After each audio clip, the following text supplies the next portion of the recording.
everyone, and welcome back to Fandomology, where fandoms collide.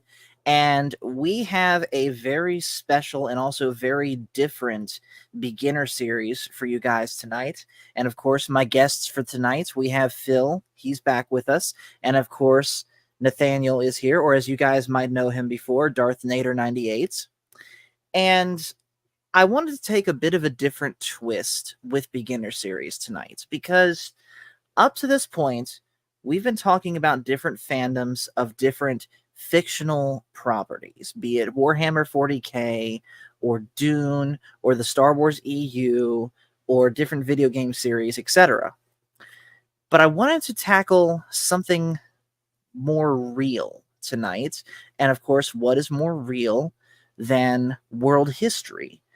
But this is not just going to be a boring history lecture. We're also going to go a little bit into why it's important to have at least somewhat of a interest in world history, because a lot of the plot lines for these different fantasy settings that we enjoy so much actually take inspiration from world history.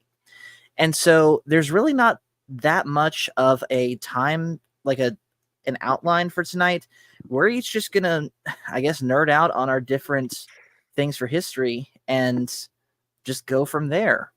So let's talk first to Phil. So Phil, what is your interest in world history and where did that come from? Well, it actually comes from laziness. The God's honest truth.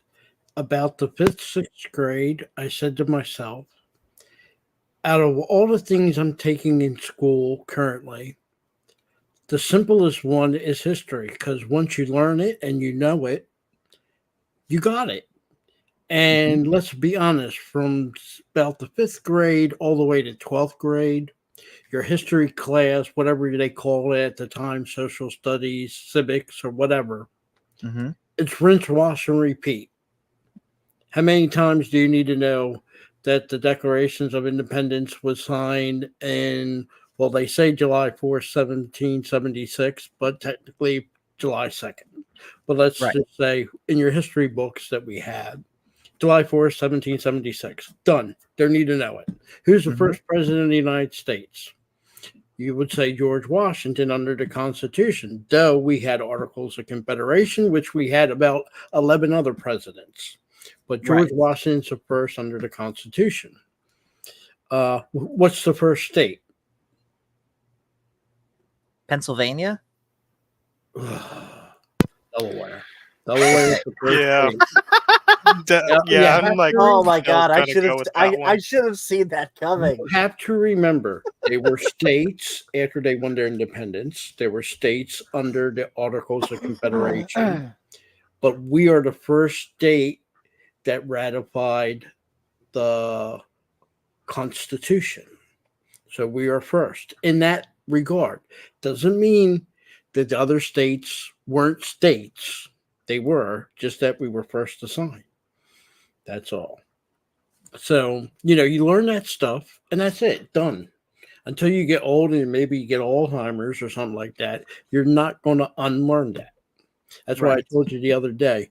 History is, you don't have to have a degree. You don't have to be a doctor in history. It's nice, don't get me wrong.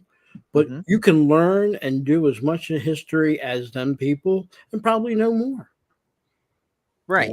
And I'm not scared to say it that in 12th grade, my history teacher sat down and said, I give up. You teach the class. And I did. Of course you would, Phil. Yeah, it's still legend of my high school. So, and that's again kind of why we're doing this, because technically the historian community is a fandom. And what is fandomology but the study of fandoms? But there is one thing that we should know. My history, what I learned, and probably what you learned, Paul. Sometimes you might have difference of opinion. Right. But sometimes you got to be able to, the trick of history is take your emotion out, take what you feel out, and just sell history. It doesn't matter, like, for example, Civil War, Grant or Lee. It don't matter if you're a historian. Right. Now you might like Grant and I might like Lee, but that's has nothing to do with history. If you're talking history, yeah. Mhm. In fact, if I remember correctly, to quote Indiana Jones from Last Crusade, archaeology is about the search for fact, not truth. Well, them the one thing I will tell you about archaeology, sometimes they do get it wrong. They're sometimes, let's just say this, 80% of the time they're dead on. Mhm. But sometimes they do get it wrong, and later on they adapt and change. 100 years ago, people would tell you Troy was a myth, even though Troy is a historical record. Troy is mentioned in the Bible, but at the time, over 100 years ago, people said that's a myth like Atlantis. You know, Okay. so you have to be careful. I always tell people, every time someone tells you a myth, there's always a kernel of truth there. Now, we might not Okay. get it perfectly right, but it's there. So, Okay. So with that then, Nate, where does your interest in history come from? My interest with history, well, kind of began with when History Channel actually showed and told history wasn't just ancient aliens and pawn stars. Right. And of course, that was typically watching with my father, and that ended up the rabbit hole down military history, which it's interesting that in some conversations we did bring up that wars do have a major impact Mhm. in the way that we tell and look at things. And Exactly. like Phil says, history, ironically, for as stable of a subject matter as it is constantly changing. There's things Mhm. that we know about history from 20, 30, 40, 50 years ago, even heck, before the time of Christ. And there was, nah, that's myth, that's legend. And then turn around, here it is, somebody finds something, whether it's an old manuscript somewhere or it is something as simple as, hey, we found the actual site where, based upon all of these other texts saying, it's actually not a legend, it's actually fact. Other Right. times we have things disproven Mhm. that for a long time are thought as fact.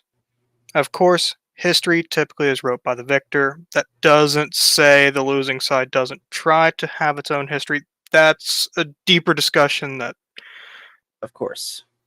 that can get it interesting because the way that it is in today's society, especially some topics where it is evolving, gets very much into modern politics and thinking. So I would probably Right. stay away from that one. Absolutely. So for me, my interest in history, of course, started in school. I distinctly remember probably like as recently as fourth grade. Nate, I'm gonna see if you know who I'm talking about. Do you remember Mr. Mack? Oh yeah, old Tom Mack. Yep. I don't know if he was this for you, but he was my fourth grade Virginia studies teacher. And he was probably the guy that ignited my interest in history because he had a way of putting it that made it interesting. In fact, I remember, just a quick little side tangent here. I remember the last day of school that we had back then before Christmas break, where basically all we were doing was different colonial Virginia type stuff in all of our classes. And he dressed pretty much in period correct clothing for the 1700s and basically taught us how to line dance in the style of the colonial times.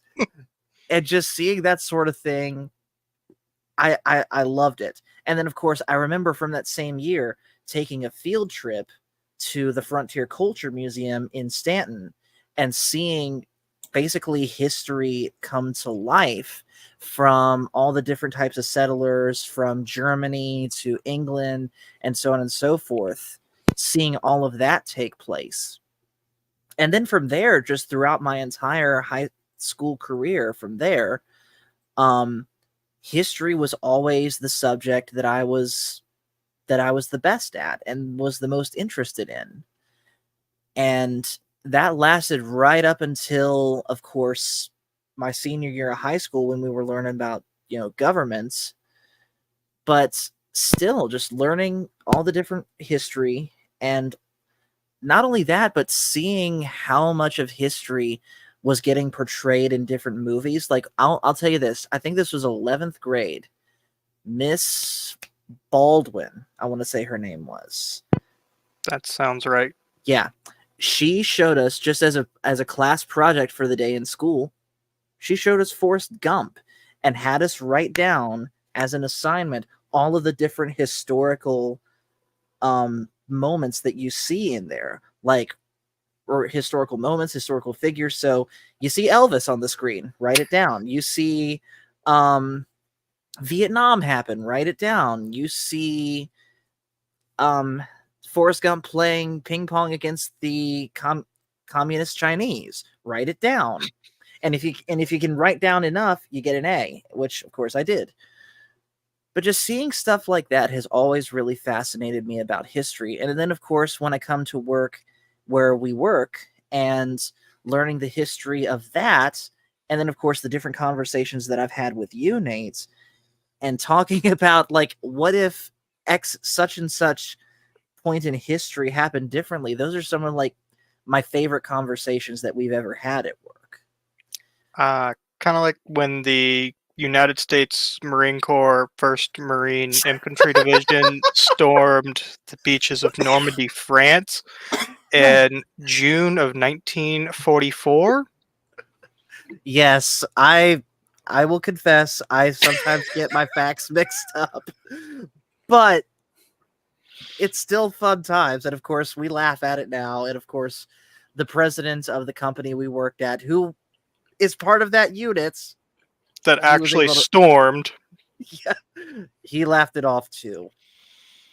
But anyways, kind of transitioning from that.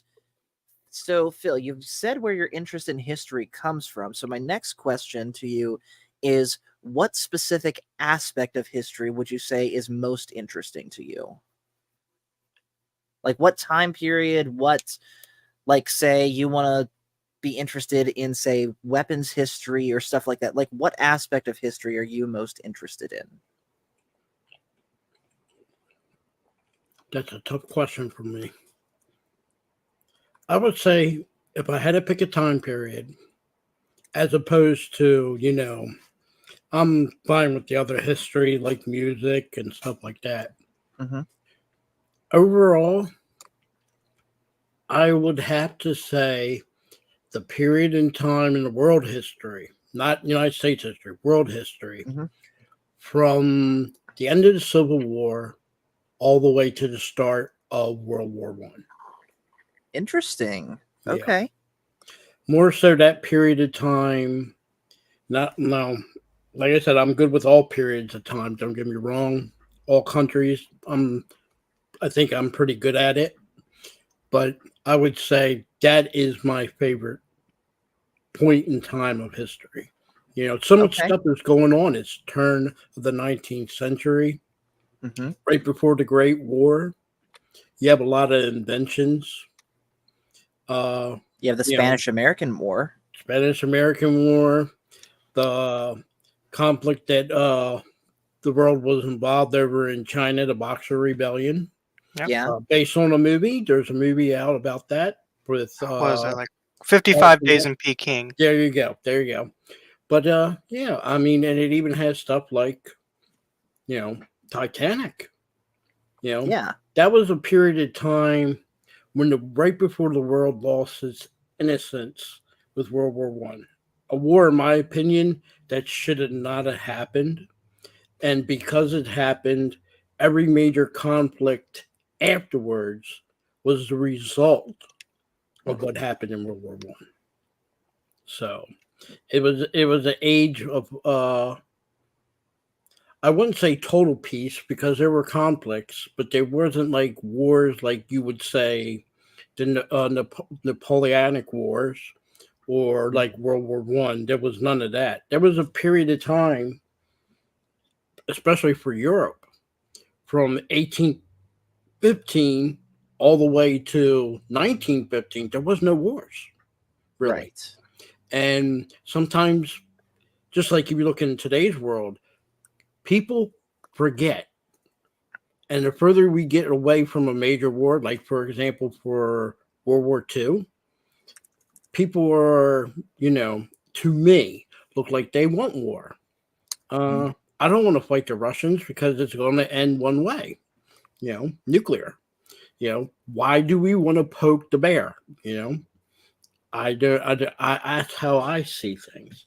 So, World War, like I said, that period of time, they have a fancy name. Some people call it the Gilded Age. I think is probably for me one of the best times. And I could see that. think of all the technology. Let's go thousands, probably millions a year. Man needed horse as a way of transportation. Well, turn of the century, it's cars. The horse has been, it's not that people don't ride horses anymore, but you don't rely upon that for transportation.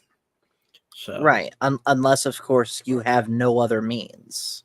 And you live in the hills of Virginia and West Virginia, and in a winter storm, hey, a horse is probably best thing to go traveling about.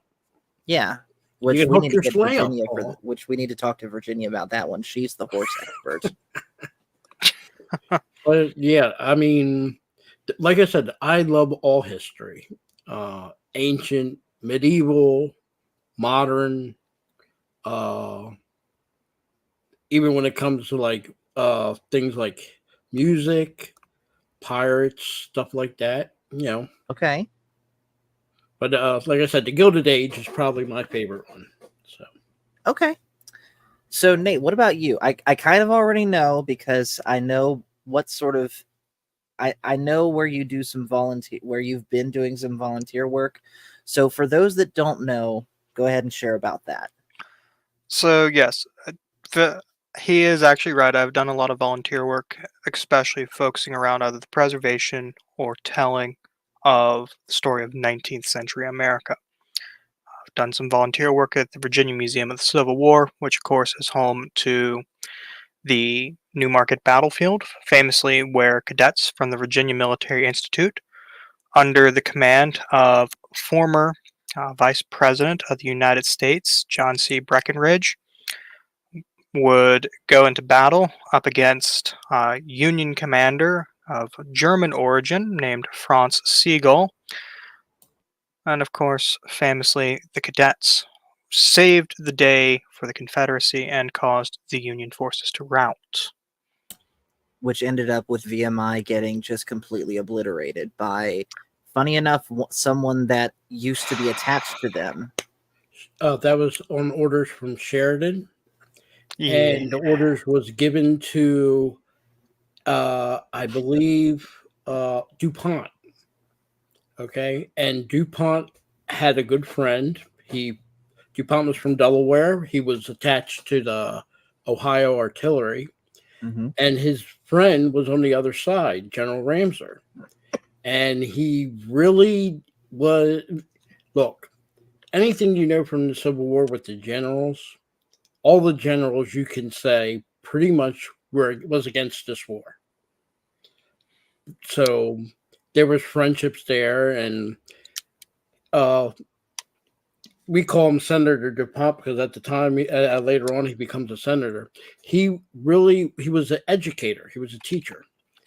And when he was ordered by Phil Sheridan, and this is after the Battle of Newmarket, and they wanted to punish BMI, they ordered him to take his cannons and fire on the Institute.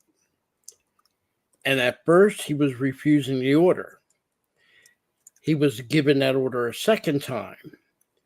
Under the second time, he was very much under duress because he did not want to destroy a institution like that with a proud history, even at that time. Yes, because I want to say it was even quoted by Lincoln that it was the West Point of the South, or the West Point of Dixie. Yeah. And on the third time, and he had a general that was from Delaware standing with him, trying to, reassure him and everything. General Talbot, the only man in the Civil War that was given a commission by both sides, but he chose the North. Under duress, he finally agreed to fire his cannon on the VMI Institute. After the Civil War, his friend General Ramseur died, was killed during the Valley Campaign of 64, 65. He took care of the widow and his widow and his child that he had, but out of his own pocket helped finance the reconstruction of the BMI Institute. And after the Civil War, would have nothing to do with Phil Sheridan. Nothing to do because of that. He felt that was unnecessary. So here in Delaware, his name is not Pete DuPont, I forget, but Senator DuPont, he would kind of look up to him because he was a decent man, Okay. Sometimes in war, you're told to do things you disagree with, and he's prime example. But one thing I want to say, Breckinridge was vice president right before the Civil War. He ran for president. He had a plan.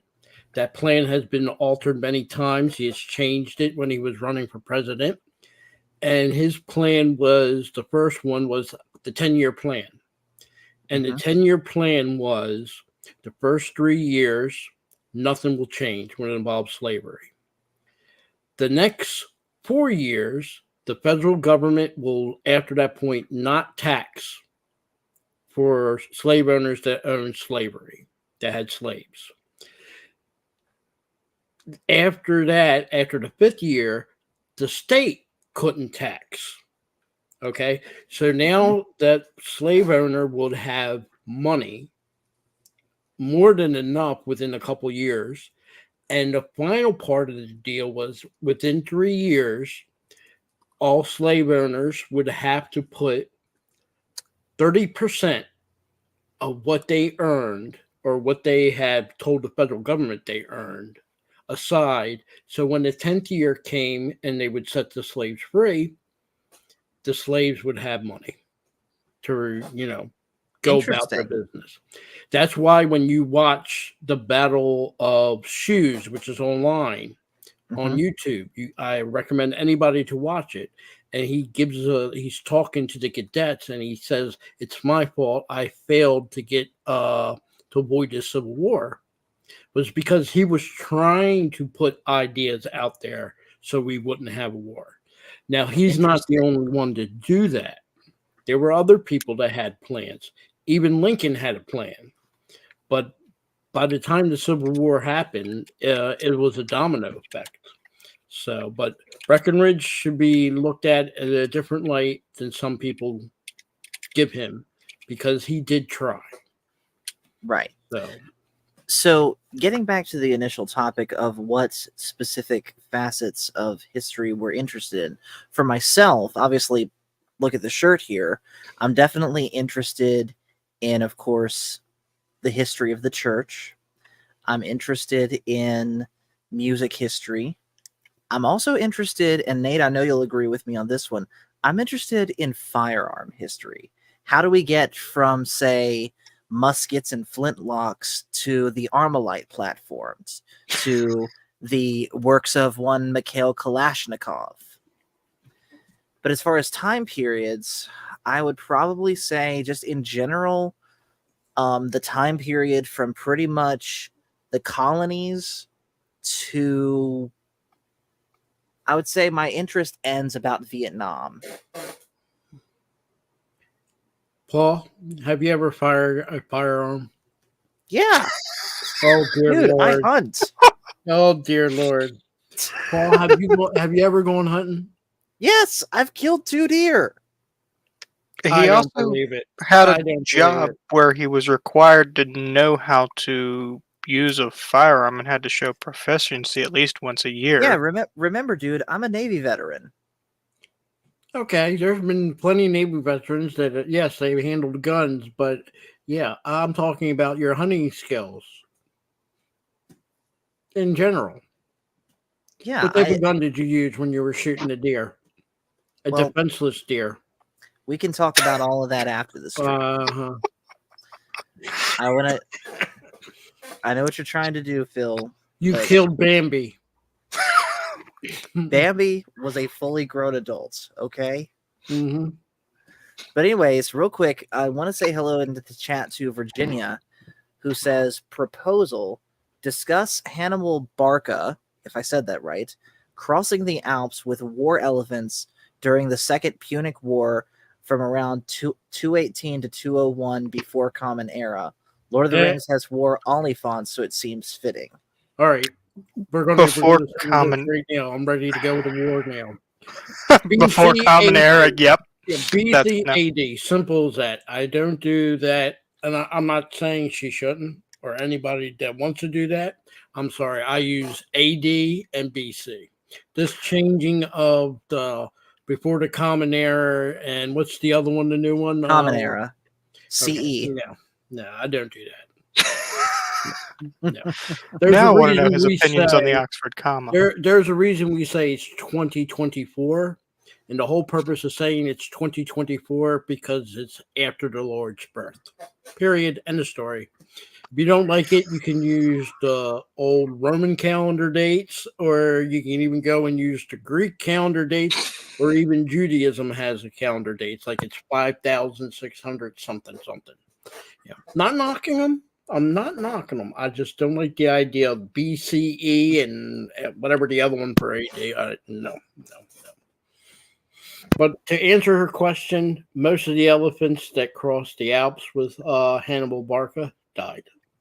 So when you get to the Battle of Lake Cannae, he didn't have any elephants. Oh, no. Yeah. And Virginia says, I did BCE because it was what was on the website when I found the full name of Hannibal because I couldn't remember it. Yeah. The conflict between Rome and Carthage is kind of similar between the Allies with Germany in World War I and World War II. Mm-hmm. Hannibal's dad in the first Punic War was defeated. Mm-hmm. They didn't like that they were defeated. So even though there was a treaty, they were preparing for round two, much similar to what happened to Germany after World War I and the start of World War II.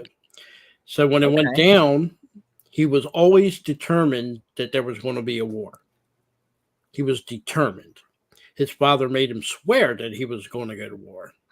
So at first, Hannibal, pretty much people compare him to Lee, was able to win all these victories and was a marvelous general. It just when it came time for the big crushing blow, he didn't seem to be able to pull it off. And even though he was, on Rome's doorstep, he couldn't defeat him. And then lo and behold, the Romans win. And, at first he tried to settle, go back to being a civilian.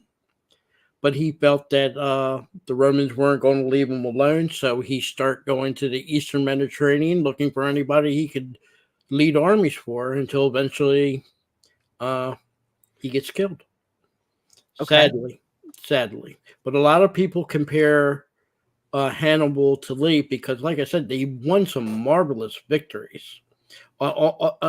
If you were to say he should have really won, but the Romans just managed to out-manpower him, and eventually defeat him. Okay. But it was a marvel. Then the guy took elephants from what is now Spain, led them across the southern mountains. Hold on. Time out. When did Spain ever have elephants? He brought them there. He brought them over from Africa. Spain at that time was a Carthaginian colony. Well, actually, it was half and half Roman, half Carthaginian. But when the war started, he actually led his soldiers and the elephants through Spain, crossed southern France, over the Alps into Italy, and practically all the way down to the boot of Italy. But he just, like I said, he had opportunities to win the war, just didn't materialize. So Okay. unfortunately, that happens. That happens to a lot of people. Right. So, good general. I will put him in top 5, but the one thing that separates him from Caesar and Alexander the Great, you will put him in the category of Napoleon, Robert E. Lee, able to win great victories, had chances to win the war, but sadly failed. Right. So the next thing I want to talk about is, since this is indeed a beginner series, and therefore the purpose of this type of stream is to get people interested in a certain topic. So the question I would then ask is, what specific area of history, in your opinion, do you think is a good place for anyone to get into? So right off the bat, I think just in general, we can all agree that number one above all else, everyone should at least have a basic knowledge of their own country's history, correct? That's sticky even when you say that. Because believe it or not, your history in Virginia isn't the same as someone from Massachusetts. Oh, It isn't the same. I know. Yeah, But I'm talking the United States as a whole. Even as a whole, what someone deter. I'll give you an example. I say George Washington. You would think everybody in the whole country would love George Washington. But today, there's some people up in New England that aren't really fans of George Washington, or even Thomas Jefferson. Why? Because they're from the South? Yep. Oh, okay. And I'm not talking talking just about slavery. It's Yeah, more than there that. might have been some issues with taxation Yeah. and pay, and an army was in fact raised and led at one point by a sitting president Yeah. named Ooh, George Washington. okay. I mean, how can like I said, it's difficult. It's very difficult. You want to say in general American history, Mhm. and I understand it. But even if you're talking the colonies, the colonies sometimes fought against each other. Maryland and Pennsylvania went to war. New York and New Jersey, New York and New Hampshire, Massachusetts and Connecticut. Sometimes they have some. You can't at that time. They weren't like revolutionary or Civil War gigantic battles, but it was bloody. People died. Is that so? Kind of humorous question on that. Is that where you get the saying that you've said, Phil, about Delaware being the buffer against New Jersey or whatever it is you say? Well, yeah, because we defend the river so they don't cross, and we occasionally some of them sneak across, but unfortunately, they get through. And if you ever had somebody, and I'm pretty sure you do have some of the invaders from New Jersey down in Virginia, they can't drive. They can drive. If they're like they still use turnabouts. You know what a turnabout is, Paul? Yeah, a roundabout, right? Yeah. We have them here in our town. Yeah, you're barbaric. Stupidly. Hey, we just got ours. We turned into civilized Europeans. We didn't need it where it was put. Simply put four-way stop or just put a traffic light. You're going to get some old lady that never knows anything about it. Well, here's the thing, Phil. It wasn't a four-way stop where they put it. It was a three-way. At a T intersection, too. Well, all I can do is shake my head. But, yeah, I mean, I agree with you. Everybody should know their own country. But believe it or not, Paul, even any country you can name, they have the differences. And even what's involved in history, there's people in Georgia, you do not mention Sherman, even to this day. Yeah, because there you because go. Sherman was that Sherman. barbaric when he did his march to the sea. Yeah, it's Well, kind of yeah, like but he mentioned a certain general you don't mention in this valley. Sheridan. Sheridan. Yeah, he did the same thing. You know, I and knew let's get why. this right. There were I knew I people. didn't like that bad teacher, right, Nate? I just want to clear this up. There's people living in the valley at that time, as well as people living in Georgia. Some were probably pro-union. Some were probably neutral. It didn't matter to them. They burned houses and people out of homes. Period. Hmm. They didn't say, "Oh, knock on your door." Are you a secessionist, or are you union, or are you trying to stay neutral? No, they just burned it. Hmm. You know, is it justified? Not really, but war is war. You know, and this is of an age before there's a Red Cross. People having insurance. Someone burn your house down, You're screwed. pretty much.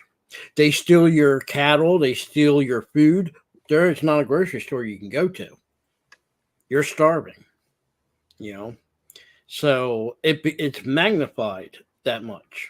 You know, so yeah, like I said, like I said, now there's monuments to Sherman, probably back home where he's from, but I doubt anywhere in Georgia you're going to see on the street. Let's raise a monument to Sherman. No, no, no. So you have a different point of view. Then Right. another one example I'll give you, Cinco de Mayo. Hmm.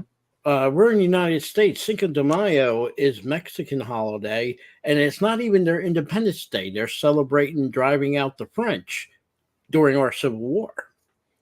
And these days, So we the just treat it question, as an yeah. excuse to go to your local cantina and Well, drink I and will eat tell you Mexican this: as food. a person that grew up in the '80s, I can't speak for California and Texas. We never celebrated Cinco de Mayo or even talk about it. We don't celebrate Canadian Independence Day, do we? No, So why are we celebrating Cinco de Mayo? You know, I think that's one of those things, kind of like May the 4th, where it became a marketable thing to be like, oh, it's Cinco de Mayo. Let's well, go eat Mexican food. Or, hey, well, it's May the most 4th. most Let's of wish your everyone May the 4th holidays, be with you. even though you might not get off for these certain holidays, St. Patrick's Day Hmm. doesn't have anything to do with drinking. That's St. Patrick. Uh, Halloween. Well, that's really you would call it All Souls Day. Valentine's Day doesn't have anything to do about lovers. That's about Saint Valentine. Ironically, I kind of disagree with your point on that one about Valentine's Day, because Saint Valentine was made a patron saint Yeah, because he was trying to sit there and wed people in a situation where it was forbade under yeah. laws of the area. But he was the thing that you would connect it with our holiday of today and how they do it. He did write what you would call cards, but he Okay. would put verses of the Bible there, and then he would give that to whoever that person was. Well, So today, none of this I love you, check yes or no sort of not thing. that way. No. If he said "I love you," it was a general form, not a physical form. Hmm. So, but it got worked over time. Even Santa Claus, Saint there is a Nick. real person, Saint Nicholas, that is what Santa Claus pretty much got worked from. So, and like I said, for somebody that doesn't know it, you would think, well, that's the way it's been always represented. No. And somebody from Greece that, St. Nicholas was Greek, Asian Minor Greek, they would be offended because I'm pretty sure they wouldn't appreciate how we celebrate St. Nicholas or Santa Claus today. Oh, I'm sure. And So, then also take a look at the way Christmas is interpreted and celebrated in countries that are not historically Christian. right? Take, for example, the Japanese. They wholeheartedly embrace this more modern idea of Christmas, which really would be seen as perverse in the eyes of Mhm. the originators of celebrating Christ's birth as a holiday. Right. Yeah, you have to remember. Here's the really trippy one though, Nate, because you're right. Everything you said is correct. I've seen it, but here's the really trippy one. Arabic countries at Christmas. Well, there are some Christians in them countries. Remember, That is true, but again, Phil, walking through the streets of Bahrain or walking through the city center mall when I did, and seeing them, a primarily Islamic country, and they've got the Christmas decorations up, they're wishing each other Merry Christmas. That was definitely interesting to witness. well, I will tell you this, and try to take your news and I don't want to say stereotype and set it aside. Mhm. On the whole, Islamic people, be it Sunni or Shiite, doesn't make a difference, have a respect for Christianity and supposed to have a respect for Judaism. Take Mhm. modern politics out of it. Just like Christians are supposed to have a respect for Judaism. You know, Mhm.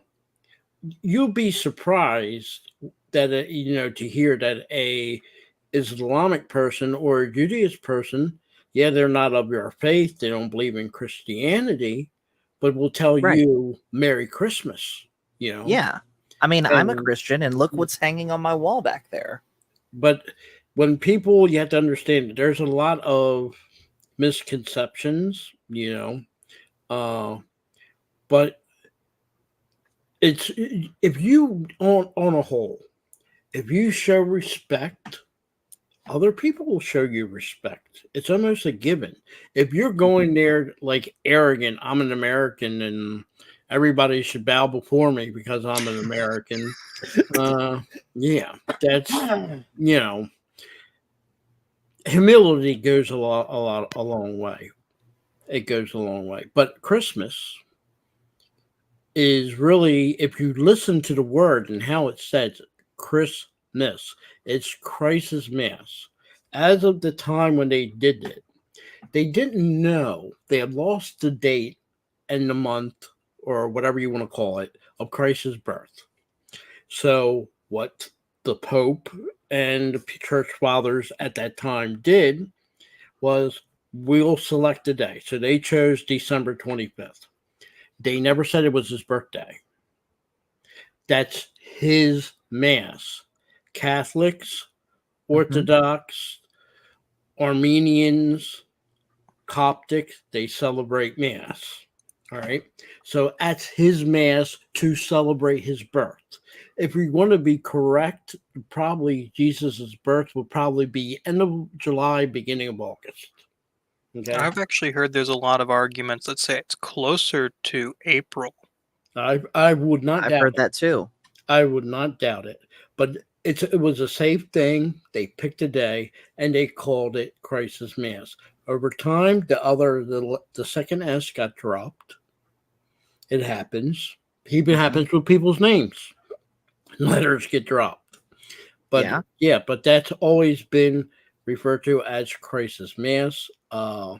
It's just a day that they celebrate Christ's birth, but it's not his birthday. Always important to remember that. I mean, no one has ever said that was his birthday. It happened to end up on a day that some people say it's a pagan holiday. Well, let me tell you something.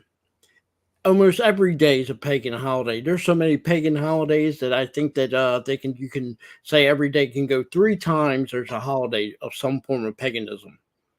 Today is April 30th. Well, there's probably a Asian 3 or 4 different Asian pagan holidays. There's probably some Pacific Islanders holidays. Probably. It just happens that it landed on December 25th. If it landed on December 26th, I'm pretty sure there was another pagan holiday. Right. That's the start of Kwanzaa, if I'm not mistaken. Yeah. So, like I said, it's just a day that's set aside to celebrate his birth. You know, So Easter were more. I would say Christians Easter were more inclined to know because Passover and the Jewish tradition of Passover is locked in stone. When they say this is Passover, then you know your Easter is dead on. So And a lot of that is also based off of the lunar calendars, which were more commonly accepted as part of the Jewish community and even the world yeah, community at that time, with some other items that are also noted within various editions of the Bible. correct. so real quick, and all of this is good, and I definitely did want to talk about it, but we kind of got off track from the question I had asked. So going back to that, in each of your opinions, what is like the best way to start if someone wants to get into history? Like, obviously, go and just everything's at your fingertips these days thanks to the internet. But what aspect or area of history do you guys think would be the best place to start? Local. Your local history first. And I would say Okay. then your national history. And when I mean national, I don't mean as a whole. If I was somebody that said I want to learn the history of the United States, I would learn the history of every state and research what not only is look by now all 50 states and probably territories as well, somebody has written their history. So you don't go by what someone from Pennsylvania is writing the history of California. Look up, find a Californian that wrote the history of that state and learn its history.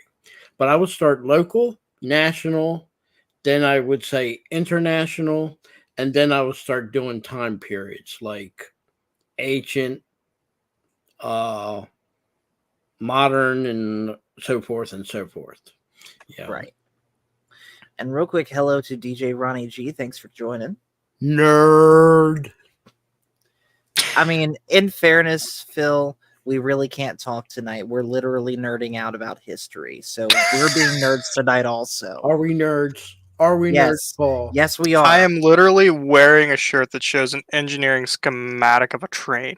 I don't think that's a nerd. I think that's a smart and intelligent man. A nerd, okay, Paul. If you received a wedgie in high school or middle school, nerd. I never did. You never. Well, of course you don't wear underwear, so it's hard to give somebody. How do you know that, Phil? Because I'm Okay. pretty sure somebody was trying to give you a wedgie. Okay, and thank you. For okay. giving- Okay. said I that am word. shutting that down. I am shutting that down. And gone. Nate, what part of history do you think is the best for someone to start with? So I really do think that going off of your local or a more contained region to where you live is a very important thing to sit there and do, especially if you're wanting to really get into the idea of world history. But additionally, I think another good avenue to get into history is what are your other interests in life? Say you are a musician. You yourself have been able to tell me so many more things about guitars and the history and where things went and how they ended up today the way they are compared to anything that I could tell you on the topic of a guitar. Versus me, a lot of my outcrops into more international history and other parts of the world, strange enough, stem from my background as a percussionist. Because it's like one of the instruments I am probably the single most known for is dealing with a lot of stuff with cymbals. So as a result of that, I have to have some kind of or I've gained a limited interest in kind of the development and part that the Ottoman Empire had on the modern world as we see it and understand it today. Mm-hmm. So you could additionally go into that outcropping as well. Right. Though I would definitely agree with Phil is wherever you start, whether you're starting with a particular topic, whether you're starting with a particular geographic location or era, try to sit there and know as much as you can from, of course, first party sources whenever possible. But I would also say I would not entirely discount um, second or, well, actually, third person viewpoints on these topics because there's multiple different ways that the story can be seen. And I've always seen a Right. lot of things that you kind of have to see both sides of the story in order to really have an impartial view of a lot of topics and try to decipher what is the true truth. Hmm. For me, I think, yeah. So I kind of pull from both of you guys. I do think, yes, it is definitely important to know your local history, and then from there, your national history. But then from there, literally just go wherever you want, any time period, any subject matter, whatever you want, and become basically your own subject matter expert in that as far as you want to take that. Because again, like Phil said, you don't really need to have any form of formal education or degree. And we've already said it. Any information you want, whether first party sources, second, third party, whatever, it's at your fingertips these days on the internet, either in print form or in video narration form. So we're not lacking for material. in today's, when especially comes to history, you got to do research. You can't just say this person on CNN, this general from West Point says this about the Civil War. Uh, I can point out 1,000, but I could to give you one example. As a kid growing up, I heard in school Marco Polo brought spaghetti over from China. Mm-hmm. And you probably heard it in your guys' own school. That's a Something myth. like that. That's a myth. Even today, there are some people, Paul, that doubted that Marco Polo ever went to China because he never wrote about the Great Wall. And my saying to you is, if you brought your friend over from Taiwan and you go to a military base, just like Chekhov did, and say, "Where's your nuclear vessels?" They're not going to let you do. You're not going to show your nation's secrets. You know, I wouldn't see. I couldn't see them showing Marco Polo. Here's the Great Wall. This is what defends China. Welcome to it. You write about it, and oh, you might come back and invade us. You know, think about it. Mm-hmm. So there's a lot of people that afterwards out. You hear other stories. Example, Christopher Columbus wasn't the first person to discover America. The Vikings came. Okay, I won't doubt the Vikings came here, but till this day, you still ain't found a dead body of a Viking or a tomb of a Viking. Haven't found one. I would say the Vikings came here and left, but I'd just say they didn't advertise. Christopher Columbus, give him credit, got the advertisement. You know, Right. Again, history, you got to give it to the Vikings because we do have house remains, settlement remains. Probably didn't stay here long, but you have to give it to Christopher Columbus because, hey, he did it when at a period of time no one else did it and decided to go and tell the world, hey, he thought he was in India. I don't even think he realized that he made a mistake to way after. So, and he used a book, and that book was the stories of Marco Polo. When he traveled from Spain to go to the New World, that's what he had. He was hoping to find China or Japan and try to find the things that Marco Polo written in his book. So, yeah, Marco Polo had a great influence. You know, was he I want to say this. People say, well, maybe he was one of the first people that written about China. Well, you have to remember his dad and uncle was there before him. Greeks, Romans, Byzantines, Arabics, everybody traveled the Silk Road, and I'm pretty sure some of them probably at some point in time. Let's find out where the silk is actually coming from. You know, Right. so, but you have to give it to Marco Polo because he went there, came back, first one to advertise. You know, he advertised his trip. You know, but people, like I said today, it's this ain't right, or I'm not for all that. If people are disappointed in Christopher Columbus, you got to change the name of the District of Washington, D.C., because that's the District of Columbia, named after Columbus. You have to change the country name Columbia, because that's honored after Columbus, Right. It gets crazy, But reason I'm pointing that out is there are myths. George Washington never told a lie. George Washington confessed to chopping down the cherry tree. George Washington slept here. The man did a lot of sleeping during the Revolutionary War, let me tell you. I believe that. All right. Like I said, some of the stuff you have to question.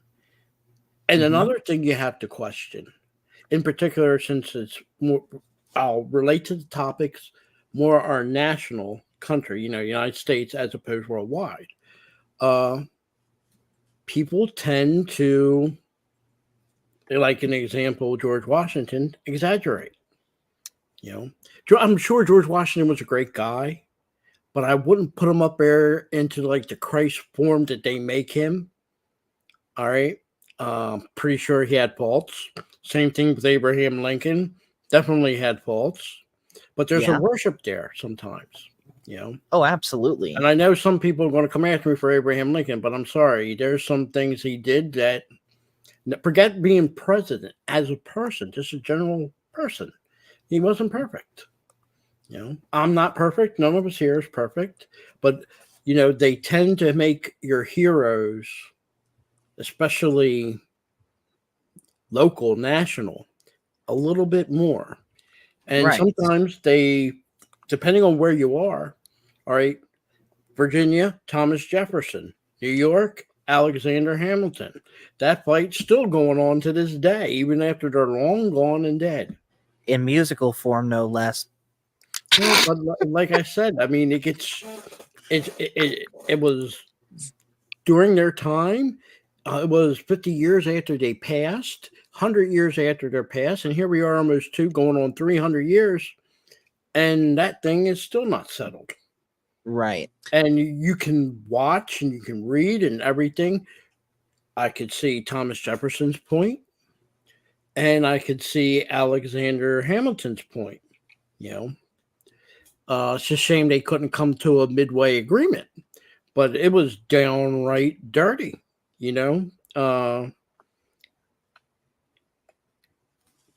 It's like I said, it's human nature. That's the best way to describe it. So. Right. So we've established where it is that where we think you should start.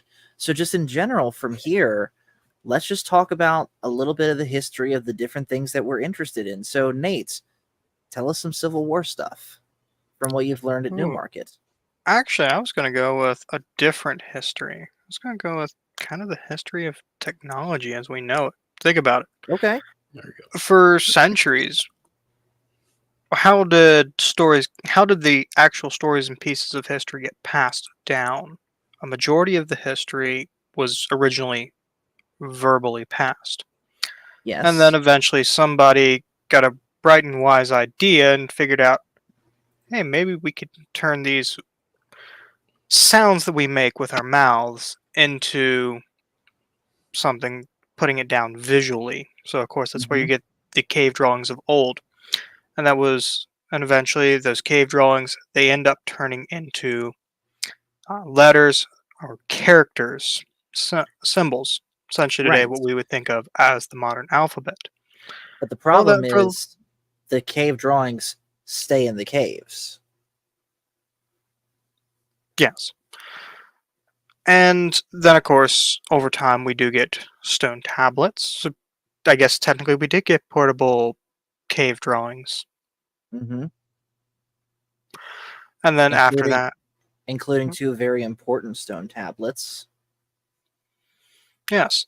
And then, of course, following that, we are also getting papyrus and other early forms of paper. For the longest Mhm. time, that was the easiest way to sit there and store information and spread it to the masses. And Yes. how would you spread it to the masses? Well, you would use your 2 feet, or you would use stuff like horses, mules, donkeys, and of course, ships of sail and rowboats of various different types. Not to mention hiring orators to read it to people. No, yes, because very, very few people knew how to read, let alone write. Mhm. And then we fast forward. We've now finally started to get some early printing presses, probably most famously the Gutenberg press, which ironically, where you mentioned 2 important stone tablets, they probably would not be as known about by the masses today as without that certain press making a very well-known book today very popular. Because Right. in many cases, due to their religious backgrounds and where they lived, Bible was probably the only book they were going to have. Exactly.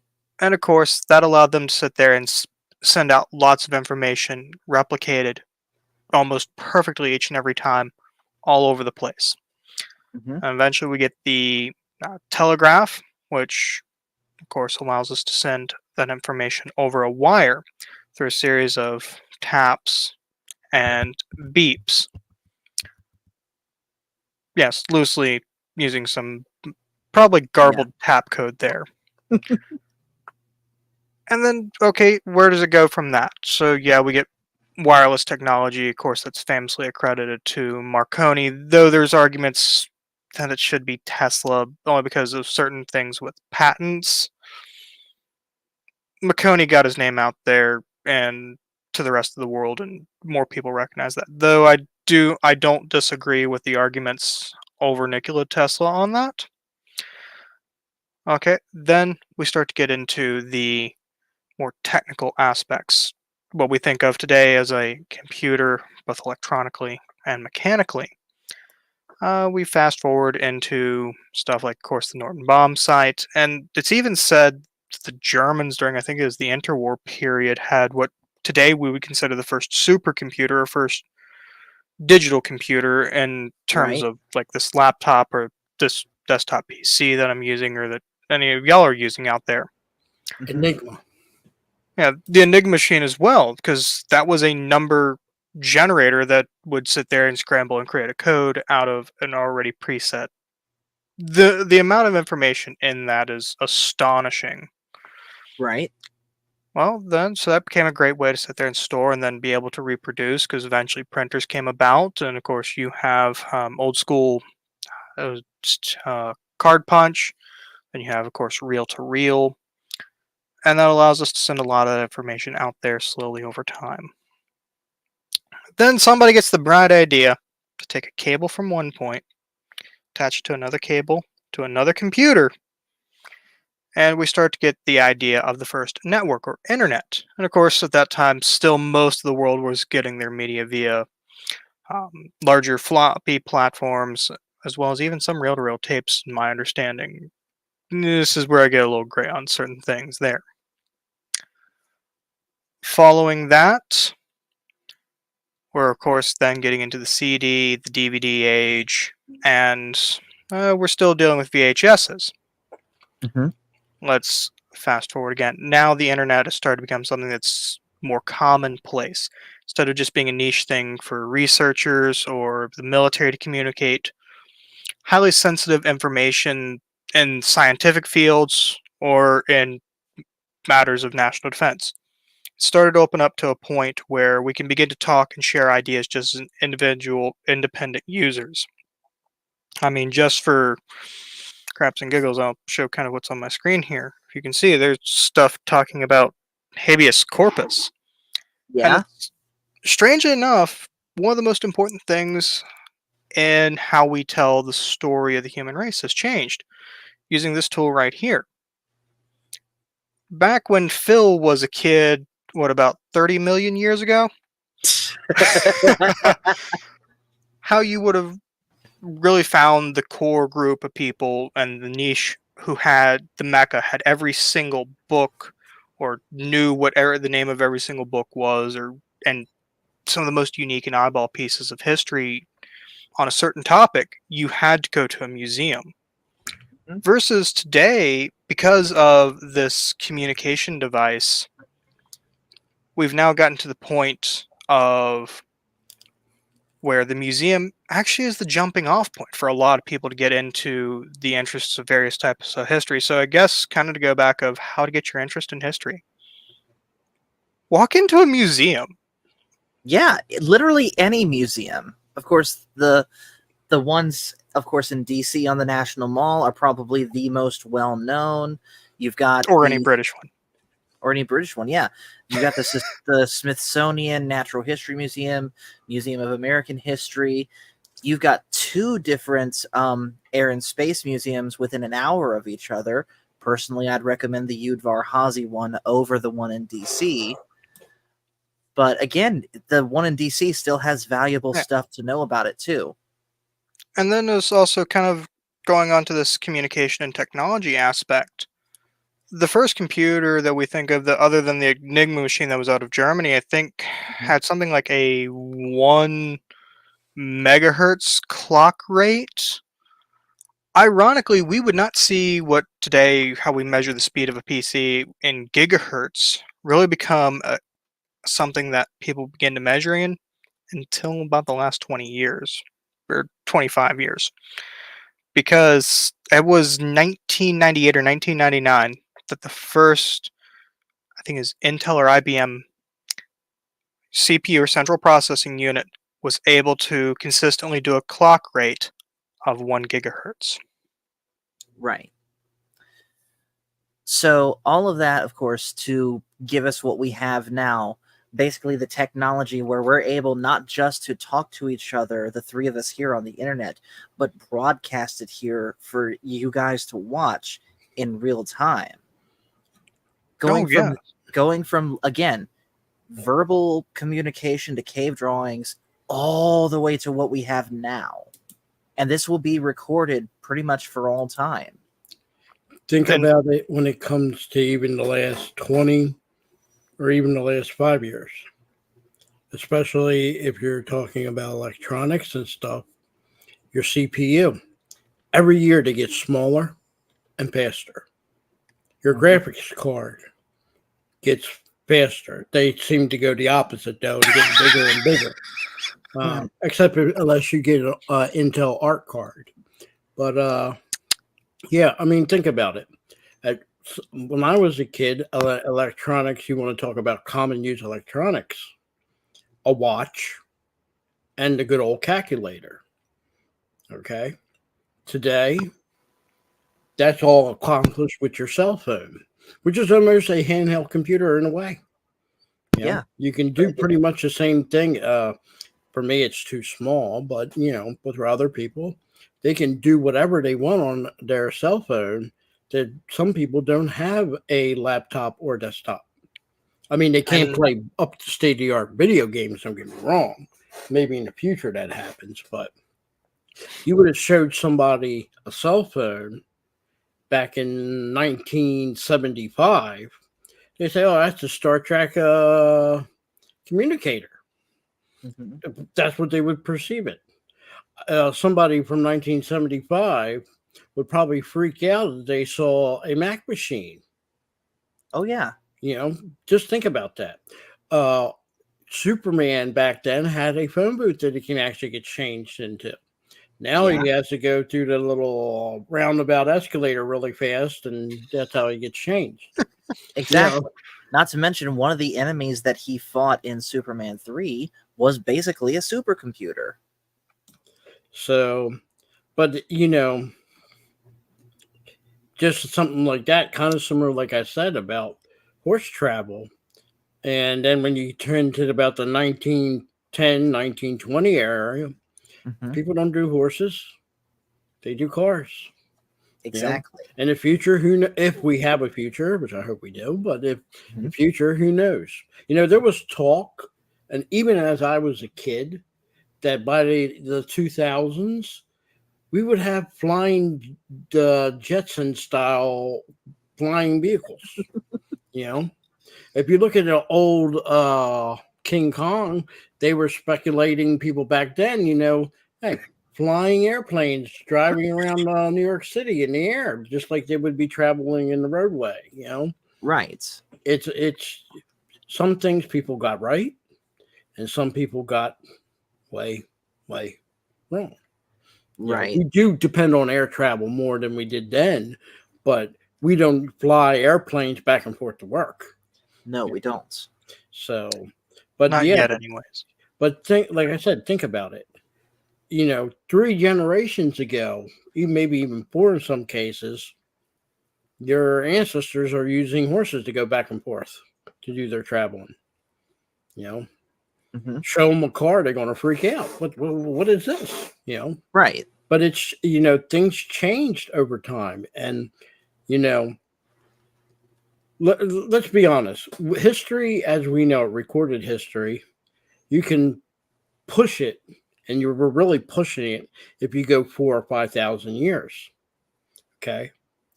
Human history, and I know this is controversial, they say the human species that has evolved in what we are today has almost 2 million. There's a lot of history there that we don't know about. Think of what we accomplished in 5,000 years. What would possibly have been, maybe we were advanced at one point? I'm pretty sure over 1 or 2 million years, they had to have something more advanced than what we were able to accomplish in 5,000 years. Right. You know? So for me, of course, one area that I've already talked about it, one area of history that I'm interested in is guitar. How we got from someone randomly just pulling a stringed tension and going twang to the extreme, like, super shredder type electric guitars that we have today. And of course, I'm not going to walk you guys through all of it, but of course, I brought some of my own guitars out here to use as examples. But the acoustic guitar, for example, how did we get here from where we ended up? So, for those that don't know, what I'm holding here is what is considered a dreadnought acoustic guitar, made, of course, by the Martin Guitar Company, that was started in 1833 by a gentleman named Charles Francis Martin. And he was an immigrant, I want to say from Germany, that studied how to become a luthier, a guitar builder. And he set up shop first in New York, but then moved to Nazareth, Pennsylvania, where he could have a better facility. And what's interesting is that back then, I'm going to bring up a picture here. Back then, the guitars he was building looked like the one you see here, I want to say third from the right. So the evolution of stringed instruments, and I'm sure this isn't all of them, but if you want to see a good example of stringed guitars, here you go. And the guitars that Mr. Martin was building when he started out is this one here, third from the right. And then, of course, the one on the far right is another example of what his company makes nowadays. But where specifically does the dreadnought come from? The dreadnoughts started getting developed in the very early 1930s because guitarists were, of course, playing with big bands, and banjos were being used a lot in those bands, and the guitarists couldn't be heard. And so they decided, number one, to move from gut strings, or as we call it today, nylon strings, to steel strings, and that helped make the guitars louder. You're going to hear me talk about this a lot, by the way. A lot of guitar innovation is wanting to make the guitar louder. But That's because of my people. Yes, Mhm. Nate, for those that don't know, is a percussionist. He makes things go bang. Well, one thing I want to point out: Hold on, guitars hold on, weren't. Philip. I'm not Go finished ahead, go yet. ahead, go ahead, go ahead.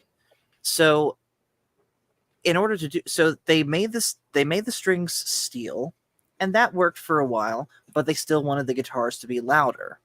And so what they did is they decided to make the body of the guitar bigger. And that's how we got the first iteration of the Dreadnought. Now, it didn't look like this. The body was actually slightly longer, where the body joined up here at the 12th fret. And a lot of those early Dreadnoughts also had the classical style slot headstock. They do still, by the way, make guitars like that, but they're like a super expensive custom order. It's a bucket list guitar for me. But anyways, the Dreadnought as we have it today came about where you had banjo players that were trying to learn guitar, but banjo, you obviously have access to more frets than on a guitar, especially one that only gives you access up to the 12th fret before the body gets in the way. And so they start making shorter bodies that offer more access to the fretboard, and thus the standard 14 fret Dreadnought that I'm holding in my hands is what comes along today. And then, again, going back to the idea of wanting to make your guitar louder, we've got to talk about one specific gentleman named Les Paul. Now, what is that monstrosity that he's holding there? That is a guitar of his own invention called the Log. So Les Paul was rest in peace to him, a jazz musician by trade, and he would play a lot in restaurants and in clubs. And he was finding that he wasn't getting as much tip money as he thought he should be getting, because it turns out the people at the back of the establishment wasn't really hearing him. And so the first thing he did was rig up a very simple microphone system to amplify his voice, and that helped some, but people weren't hearing the guitars. And so what he started doing was wiring up very simple electromagnetic pickups. Nate, do you remember the other day at work I was telling you about P90s? Yes. This is kind of where that comes from. Although I don't believe Les Paul specifically was the one who invented it, but kind of along those times. He started hooking those pickups up to his, at the time, acoustic archtop guitars, and they did indeed make the guitar louder, but because of the resonance of the hollow body, it would feed back. And so, what Mr. Paul did is he hooked up a piece of wire and one of these electromagnetic pickups to a railroad tie, and it would sustain like nothing when he plugged it in and strummed it. And so literally his guitar for a while was just this middle piece of wood attached to an Epiphone neck, but people were put off by the sight of that because it looked too weird. And so what he did is he took the body of a hollow body acoustic, sawed it in half, and attached it to the sides, and that's, of course, what birthed the very first semi-hollow guitar. And, of course, he pitched his idea to all of the big guitar makers of the time. Gibson, who, of course, is now the maker of the Gibson Les Paul, which I have sitting right here, I'll pull it out in a second, they laughed him away. But another man who is very influential in the guitar world, he has arguably the biggest guitar brand in the electric guitar world today, Mr. Leo Fender, rest in peace to him. He saw the idea, although took it in a very different direction, and then, of course, became what we now know as the Fender Telecaster, which, do you remember that one electric guitar that I got in 2020 that had the single cutaway, Nate? I think so. That's what that is. He invented that the Broadcaster came out in 1950. It was changed to just be called Fender, which we call nowadays the Nocaster in 51, until in 1952, it got the Telecaster name. And for a while, as far as solid body guitars, that was it. That was the first solid body guitar. But Eventually, Gibson, seeing the market for a solid bodied guitar, approached Mr. Les Paul and said, okay, you know what? We'll go ahead and start making this guitar however you want it, and thus birthed the Les Paul as we know it today. And at first, they had a very simple tailpiece, and they had the P90 pickups, and that for a while, that was it. That was the guitar that Les wanted. But again, there were improvements that could be made. And so after a while, the single bar tailpiece was swapped out for a double one to allow for better tuning stability and intonation. And then the P90 pickups were replaced with double coil pickups called humbuckers, which eliminated a lot of the 60 cycle hum and gave it, of course, a much greater, thicker sound. And then from there, you know, everyone's going crazy over electric guitars because in 54, you had the Fender Stratocaster coming out. The 60s and 70s were a huge boom period for the electric guitar. In 1977, a certain Dutch musician by the name of Edward Van Halen took the electric guitar into a realm that no one thought possible with the way that he would play with tapping. And of course, tapping was not invented by Eddie Van Halen. He borrowed that from somebody else. If I'm not mistaken, he borrowed that from Ace Frehley. No, he didn't. Ace Frehley used to tap with his guitar pick. There's an individual that wasn't as popular as Eddie Van Halen that Eddie Van Halen went to see. And after he saw him doing the tap, Eddie Van Halen started doing the tap. If you really want to say the most influential guitarist, and sadly he passed away way too early, Randy Rhoads. I'll agree to that. Randy was definitely, and that's not to take away from Eddie Van Halen. Not everybody borrows from somebody. That's the way music has always been since time memorial. Like, I'm pretty sure there was a classical guitarist from like the 40s. I'm pretty sure I could find a clip of him on YouTube that was doing tapping on a nylon string guitar way before either Eddie or Randy were even born. People were tapping on a lute, which is a ancient guitar. Mm-hmm. And let's put it this way. Guitars you can trace back, but you can really say the violin, some people call it the fiddle, is the influence of a guitar. Yeah. As far as a modern guitar, and particularly a lead guitar, in the 30s and 40s, a guitarist never did a lead. It was saxophone or trumpet. Mm-hmm. The guitar eventually by the 50s replaced that. Yes. Bass guitar, if you know anything about bass, people used to have to play the double upright bass. Yeah, an upright bass. It wasn't until the late 50s that they start putting on a guitar the bass. And again, you know who you have to thank for that? Leo Fender. Yep. So, everything evolves. Like I said, you go back 100 years, a banjo is popular.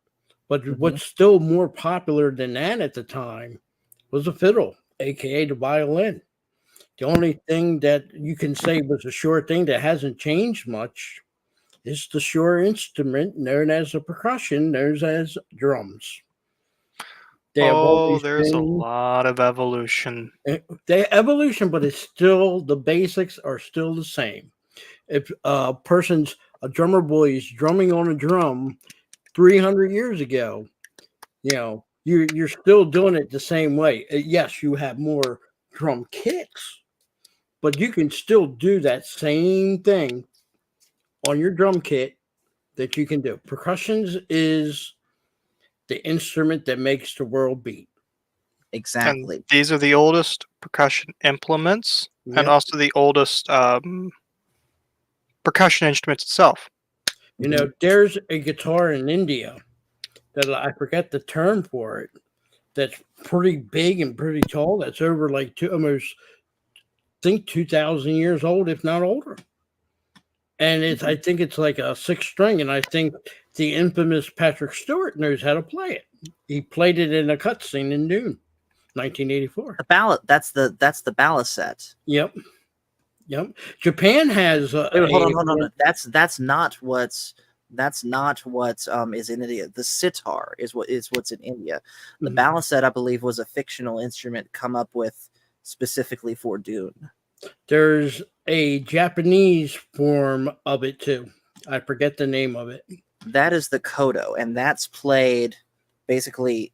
You have two strings on two sides of this like almost table-like thing, and you like tap it with mallets. Yep. And then the Chinese have something which you would say similar. They call it a chord. We would call it a recorder, but it basically has 5 or 6 strings, and it's played with fingers, and you tap it. And that thing is ancient. That's over about 3,000 or 4,000 years old, and that's pretty much a guitar on the side, pretty much like a banjo. But again, going back to guitar specifically, look what we have these days. Because of the desire to push not just guitar playing but guitar technology further, you've got this absolute beauty of a piece that Steve Vai came up with in the 80s, the Ibanez Gem, a full double octave scale, 24 frets, a mix of humbuckers and the Stratocaster single coil, and the Floyd Rose type tremolo that, of course, Eddie Van Halen first brought to the masses with his Frankenstrat, that allows you to dive bomb and, of course, dramatically lower the pitch of your strings, but raise up because there's a cavity cut out here. And, of course, the ability to keep all of it in tune because your strings are locked down here. And these days, they're even making guitars without heads, where all of your tuning is done down here. Like, look up Kiesel guitars sometime and see some of the crazy stuff they're doing.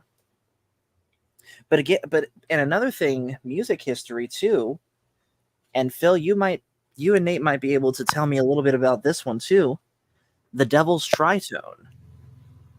Why that's a thing. Like, why is... Wait, hold on. I mean, we know that as the intro to Black Sabbath by Black Sabbath, but why was that considered the Devil's Tritone back then? Was it just someone heard that someone's and opinion, it sound evil? someone's point of view? Somebody just out of nowhere, kind of like back in the day, someone would say, well, if you're listening to that heavy metal, you're listening to the devil music. Right. Which we've talked about that already with reviewing. So, again, music's music. Mozart didn't write lyrics. He wrote music. Beethoven didn't write lyrics. He wrote music. Mm-hmm. But if they threw in there, if you notice, even when you do a classical, some of the titles of it, you would say, well, because of the title and its name into it, well, it's got to be, if it said devil, then okay, it's got to be the devil then. Mm-hmm. Somebody on a better day just doesn't know any better. Right. I wouldn't worry. I would, like I said, when it comes especially to music, just because you title something, we call it the Bermuda Triangle, but there's some people that call it the Devil's Triangle, right? Mm-hmm. It's just whatever floats their boat, and there's always going to be somebody, no matter what. I'm not going to eat chocolate cake. That's devil's food. I got to eat white cake, or what they call it, angel food. Yeah. Hey, leave I more didn't pay chocolate cake attention for the to rest that. of us. But I'm not Mm-hmm. knocking on anybody's beliefs. I'm just saying I just don't pay attention to it. Chocolate cake is chocolate cake. There's none that will have anything to do with it. Right. And then another aspect of history that, of course, Nate and I specifically are very interested in these days is military history. Like, how did we get from the very beginnings of the National Guard in the mid to late 1600s to what we have now with the 6 branches? Well, they weren't National Guard then. They were militia. Right, but and again, they were the you, beginnings of yeah, the National and Guard. some of these militias, what you would call today National Guard, are older than the United States itself. The United States Army was created in 1775. That's older Yes. than the United States. Hmm. The oldest department in our government, even older than technically our government, because, like I said, it's first. You know, uh, yeah. The things in history you learn, the bits and pieces. Like I said, if you talk to anybody that's in the army, they'll tell you we're the oldest, not just the oldest branch, we're the oldest form of the government. You know, what Or can of you course say? the And like I fact. said, militias. My militia in my state is, I think, 1628, but I think Virginia got the oldest militia, right? I think so. 1615 or something like that. I think it's 1620. either Virginia Jamestown, or Massachusetts. It's one of those two. Yep. And strangely So, enough, that's where there's also tons of counter arguments and arguments. yep. Which of the early English settlements actually holds the soul of America throughout its history and so therefore should be considered the first? Do you go with the first one to physically appear and to remain permanent, Jamestown? Or do you go with Plymouth, Massachusetts, with the settling of folks up there in the New England area? Anyone from I would go myself, Virginia, and it's not because of anything. It's Virginia's first. I know person from Massachusetts is going to argue with that, but Massachusetts always has a problem with Virginia since we formed the United States. They always been jealous of Virginia. Hmm. Everybody that's outside of Virginia and Massachusetts know this. Like I said, look, everything that you can form in your United States, you got to give credit to the Virginians. George Yeah. Washington, Thomas Jefferson. Uh, Nothing taken away from the rest of them up in New England, or in particular Massachusetts. But I lean more to Virginia. It was a Virginian that came up with the Constitution, a vast majority of it. It was a Virginian who wrote the vast majority of the Declaration of Independence. It was Virginia who was the first colony to want to declare independence. It was the Virginia Resolution that started that. Now, Right. there were two colonies that declared independence even before the Declaration of Independence. Rhode Island, technically. The reason I say technically, because the British had driven out the pro-colonist government, and they were on the run, but they did declare their independence, followed by Delaware. And the big scare reason they did that was because they were worried that some colonies wouldn't want to declare independence. So Rhode Island and Delaware were already determined at that point, before the Declaration of Independence was signed, to go on their own. But let's be honest, without Virginia at the time of the colonies was California. Without Virginia, nothing would have got done. Nothing would have got done. And anybody has jealousy over that, I'm sorry, it's just a fact. And so, with that said, Phil, if a Virginia is telling you it's Stanton, It's you should stout. listen. You learn the correct English. come down here to the valley and we'll teach the proper You pronunciation. put the U in. Mm-hmm. Let's be correct. If the English tell you the word color is supposed to have a U into it, we should have a U, because it's their language. You go to England, or you go to Canada, or you go to any of the Commonwealth nations, and you ask them to spell color, it's with a U. Here's a counter argument. Because of when the United States split with Great Britain in the 1770s, Mm-hmm. we are actually closer to the mother tongue of the time than the English are today?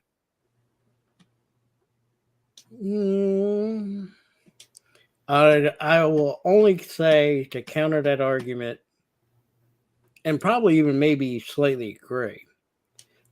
The tidewater over there of Delmarva, Delaware, Maryland, and Mhm. Virginia. The There's a Chincoteague section in area. that Virginia that has that English accent.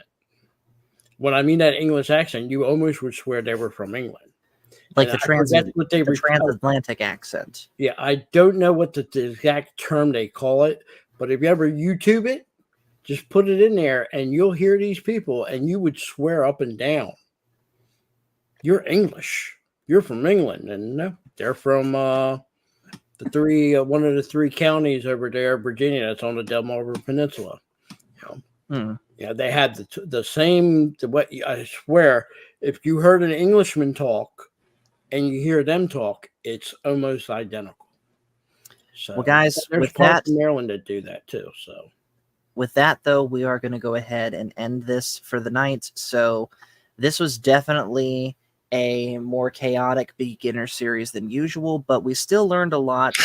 Like I said, guys, history is one of those things that, in my opinion, everyone should have. There's got to be some form of history, some time period, some subject matter that you find interesting that you want to learn more about. And I say go for it, you know? And real quick, we didn't really tack on the why it's important part. So I think we may need to do a follow-up to this stream another day. I don't know yet when, but we're definitely going to do a follow-up to this one. and the wing is ours because they have arrived. Exactly. Yes, on we the did. mountainside. We mentioned something about referencing a certain band that's quoted Exactly. in Sabaton. We'll talk, but again, we're going to talk about all of that though in the follow-up stream. I will get with you guys about when that's going to be. So, anything, Phil? Last words you want to say before we get out of here? Just one, and it's for DJ Ronnie J. Nerd.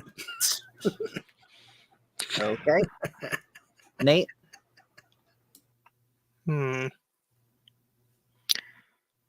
Remember, those who don't learn from their history are doomed to repeat it, but those who learn from their history are doomed to watch it repeat. That is very true.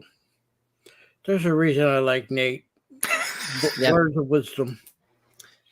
All right, guys. So with that, we're going to go ahead and end it for the night. A couple things to bring up before we go. Just remember, tomorrow night at 9 p.m., we are having the very first Smash Brothers tournament stream with TDK. That'll be at 9 o'clock.